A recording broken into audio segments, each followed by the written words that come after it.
오늘 16장을 보시면 네 가지 일이 반복해서 벌어지고 있습니다.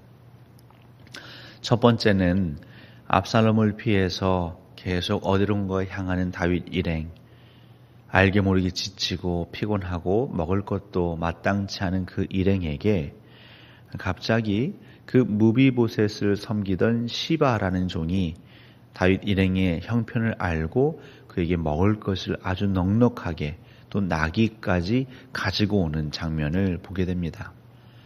다윗 왕과 그 일행은 기대하지 못했지만 하나님께서 도우시는 손길이라 여길 정도로 그 마음이 흡족했던 사건이죠. 근데 이 사건이 끝나기도 전에 또 그들은 누구를 만나냐면 시므이를 만납니다. 시므이는 베냐민 족속이고 사울의 친족이라고 했습니다. 그래서 사울 가문, 사울은 왕 아니겠습니까? 그 왕의 가문이 몰락하는 데 있어서 그 원흉이 다윗이라고 생각하는 시므이, 그 사울과 그의 아들들이 비참하게 전장에서 그냥 피 흘림 당한 그 모든 것이 다윗 때문이라 생각하는 시므이가 그 도망자의 신세로 그 아들에게 쫓겨서 어디론가 향하는 다윗과 그 일행들을 향하여 돌을 던지며 저주하는 것을 또 보고 듣게 되는 것이죠. 한 번은 뜻하지 않은 환대를 받았다면 또 한 번은 뜻하지 않은 푸대접을, 저주를 받게 됩니다. 또 그리고 나서는 장면이 이제 다시 예루살렘으로 옮겨가면서 그 성으로 입성하는 압살롬에게 주목합니다. 근데 압살롬 주변에 그 중요한 신하 두 명이 있죠. 후세와 아히도벨. 여러분 아시겠지만 후세도 다윗을 따라가려고 했습니다. 근데 다윗이 그에게 말합니다. 당신은 이 성에 남아서 당신이 할 수 있는 역할이 있다면 감당해 주십시오. 그래서 큰 결단을 하고 위험을 무릅쓰고 후세는 그 성에 남아 있었지요. 그리고 압살롬이 그 성으로 들어오는 날 왕이여 만세, 왕이여 만세 하며 위장하기 시작합니다. 아니나 다를까 압살롬이 의심을 합니다. 이렇게 하는 것이 당신의 의리입니까?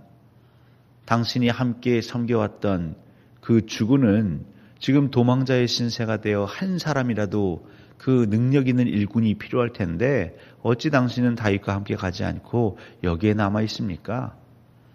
그러자 후세가 둘러댑니다. 저는 다윗에게 충성한 게 아닙니다. 저는 이스라엘 나라 이 조국을 위해 충성한 것이고 그렇게 세워진 왕에게 충성한 것이니 이제 저는 압살롬 당신에게 충성을 하겠습니다. 근데 여기서 또 압살롬이 후세의 말에 넘어가죠. 큰 맥락에서는 다윗의 계략이 성공한 하나의 사례라고 할 수 있겠습니다. 근데 또 바로 뒤이어서는 이제 압살롬이 그 성에 와서 아히도벨, 참 지혜자라 할 수 있는 아히도벨에게 내가 제일 먼저 해야 될 게 무엇입니까? 그러자 그 다윗 왕이 남겨놓은 후궁들, 그 후궁들을 이렇게 처리하십시오. 그 사건은 다윗에게는 아픈 상처와 같은 또 사건이 되는 것이죠. 그리고 철저히 그 왕권이 다윗에게서 그 압살롬에게 넘어갔다라는 것을 이스라엘 모든 백성들에게 상징적으로 보여주는 사건이 됩니다. 여러분 잘 보시면 16장은요. 다윗의 입장에서 봤을 때는 좋았던 일, 나빴던 일, 또 좋았던 일, 나빴던 일이 반복되고 있습니다. 이게 무엇을 의미할까요? 하나님께서 오늘 이 사무엘하 16장을 통해서 말씀하실 때에 우리 사람, 특별히 하나님의 마음에 합한 삶을 살려고 무던히도 애를 쓰는 우리들에게는 이 인생이 우리 뜻하는 대로 되지 않는다는 것이죠. 내가 예수 믿는 것과 별개로 하나님을 찬양하고 예배하고 경배하는 것과는 별개로 우리 주변에서는 항상 좋은 일과 나쁜 일이 번갈아 가면서 일어날 수 있다. 여러분들이 이것을 마음으로 받아들이셔야 합니다. 내가 예수 믿었기 때문에 좋은 일이 생긴 것이고 또 내가 알게 모르게 부지 중에 범죄했기 때문에 나쁜 일이 생긴 것이고, 물론 그럴 수도 있지만 항상 그 도식으로 우리 인생을 해석하거나 풀이하시면 안 되겠습니다.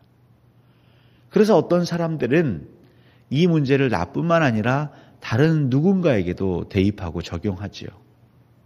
누가 잘 되면 예수 잘 믿어서 복 받는 것 같습니다. 누가 아프거나 병들거나 일이 잘못되면 하나님 보시기에 잘못한 일이 있지 않은가, 그렇게 의심의 눈초리로 바라보곤 하죠. 그렇지 않습니다. 아무리 신실한 삶을 살아도 뜻하지 않은 아픔과 슬픔과 괴로움을 당할 수 있습니다. 물론 이 모든 것이 하나님 주권 가운데 있기에 하나님께서 동행해 주십시오, 하나님께서 잘 처리해 주십시오 하는 하나님의 주권은 우리가 이야기할 수 있습니다. 하지만 벌어진 일의 결과에 대해서 우리가 그것이 신앙적인 삶과 불신앙적인 삶이라고 꼭 나누어서 이분법적으로 생각할 필요는 없다는 것이죠. 사랑하는 성도 여러분, 여러분에게나 혹은 여러분 주변의 누군가에게 좋은 일이 있을 땐 그저 축하해 주십시오. 하지만 나쁜 일이 있을 때 혹여라도 그 일을 가지고 그 존재 혹은 그의 신앙을 송두리째 흔들거나 의심하지는 마십시오. 왜냐하면 그 사람보다 더 괴로운 자가 없기 때문이죠. 그런데 오늘 저희는 특별히 이 다윗이 시므이를 대하는 장면을 한 번 더 묵상할 필요가 있을 것 같습니다.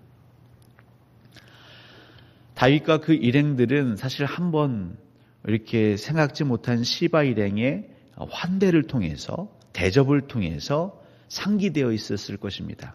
그래, 아직 우리 하나님께 버림받지 않았어.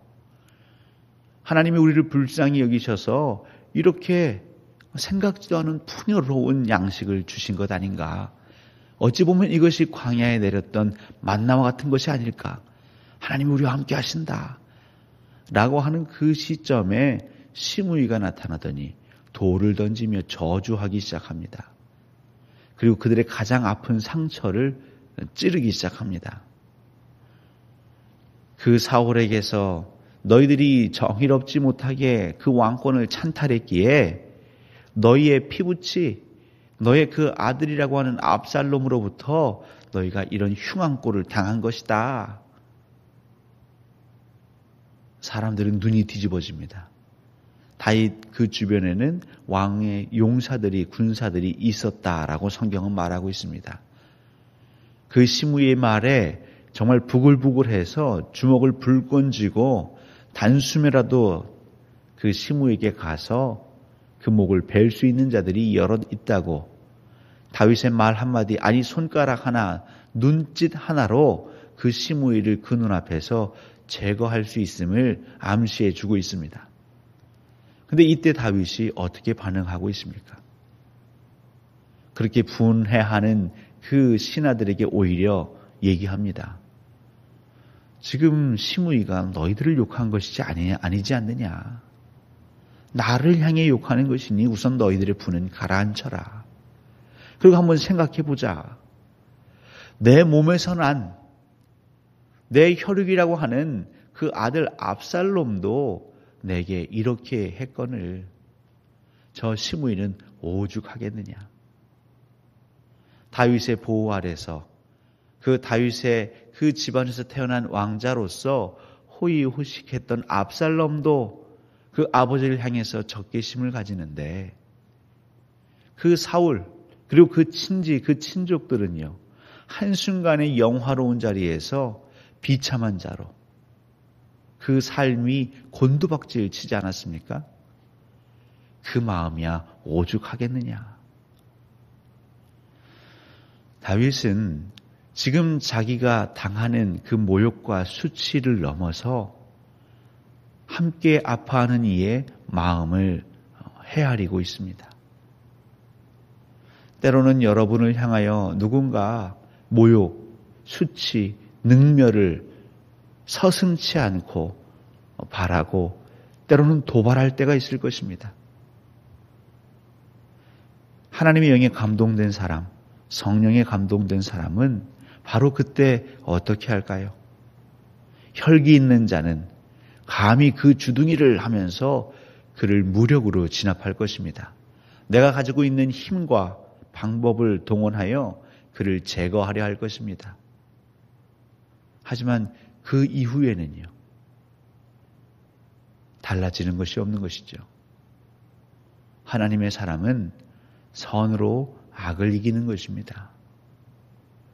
예수 그리스도를 믿는 이들은, 이 땅의 그리스도인들은 하나님 보시기에 아름다운 선으로 이 땅의 악을 이겨야 하는 것입니다. 다윗도 씁쓸하지요. 누구보다 가슴 아픈 것은 다윗입니다. 그 다윗이 푸념 섞인 말처럼 그 백성들에게 또 하나님께 얘기하는 것 아니겠습니까? 이 모든 것이 하나님의 주권 섭리 가운데 있을 것인데 혹여라도 하나님이 나의 억울함을 아신다면 이 순간을 기억하셔서 반드시 후일에는 이 억울함을 풀어주시기를, 선을 베풀어 주시기를 원한다. 그렇게 마무리하는 장면을 우리는 볼 수 있습니다. 사랑하는 성도 여러분, 오늘도 내일도 우리 인생에는 예기치 못한, 뜻하지 못한 좋은 일, 나쁜 일이 일어날 수 있습니다. 그 일 때문에 여러분의 믿음, 여러분의 삶 전체가 기우뚱하지 않았으면 좋겠습니다. 좋은 일이 있다고 해서 자만하거나 교만할 필요도 없습니다.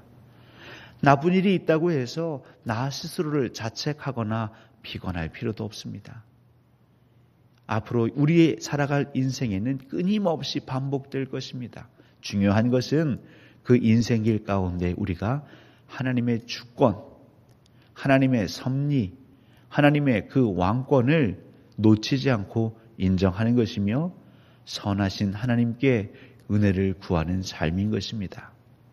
더 나아가 혹여 여러분을 모략하고 여러분을 마음 아프게 하는 자가 있다면 그것을 악으로 대하지 마십시오. 혈기로 대하지 마십시오. 예수 그리스도의 사랑으로 그 아픈 마음을 헤아리며 하나님, 저도 아프겠지만 저 말을 듣는 저는 더 아픕니다. 하나님이 감찰해 주시고 하나님이 부디 이 억울함을 풀어 후일에 선을 베풀어 주시옵소서. 그렇게 신실한 예수 그리스도의 마음으로 여러분들이 살아가실 때에 지금 비록 이스라엘은 어수선하지만 이런 다윗이 있기에 다시 하나님은 그를 왕위에 오르시게 하시고 그 나라가 평온케 되는 역사를 보게 됩니다. 여러분들로 인하여서 여러분들의 가정과 또 여러분들의 일터와 여러분들이 섬기는 이 교회 또 우리가 살아가고 있는 이 조국이 평온함을 찾을 것입니다. 악에게 지지 마시고 선으로 그 악을 이기시는 이 하루 되시길 우리 주 예수 그리스도 이름으로 간절히 축원합니다.